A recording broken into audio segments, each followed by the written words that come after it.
তুই আমার সৎ বোন, তোকে আমি নদীতে ফেলে দিলাম। আজকে আমার পথের কাঁটা দূর হয়ে গেল। আরে কি ব্যাপার, তোমার বড় বোন কই গেল? এইমাত্র তো তোমার সঙ্গে ছিল। বাবা, আমাকে বাঁচাও, আমাকে বাঁচাও, আমি পানিতে পড়ে গেছি। হাই হাই, তোমাকে কে পানিতে ফেলে দিল? চিন্তা করো না ছোট্টমণি, আমি তোমাকে বাঁচাবো। হাঙ্গর আঙ্কেল, হাঙ্গর আঙ্কেল, আপনাকে অনেক ধন্যবাদ। আপনি আমার প্রাণ বাঁচিয়েছেন। টাটা, ভালো থেকো। আমার খুব ক্ষুধা পেয়েছে, এই জন্য আমি একটা মাছ আগুনে পুড়িয়ে খাচ্ছি। আমি এখন কিভাবে বাড়িতে যাব? আমার বাবার কথা খুবই মনে পড়ছে। আমি বাড়ি যাওয়ার কোনো একটা নৌকা তৈরি করব এবং সেটা দিয়ে আমি বাড়িতে যাব।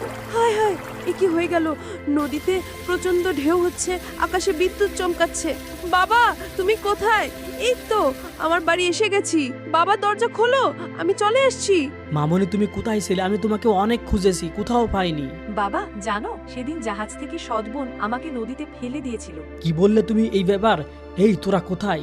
হেই ডাইনি, তোর এত বড় সাহস, তুই আমার মেয়েকে পানিতে ফেলে দিয়েছিস? দূর হ, তুই আর তোর কালো মেয়ে কোনোদিন আমার বাড়িতে আর আসবি না।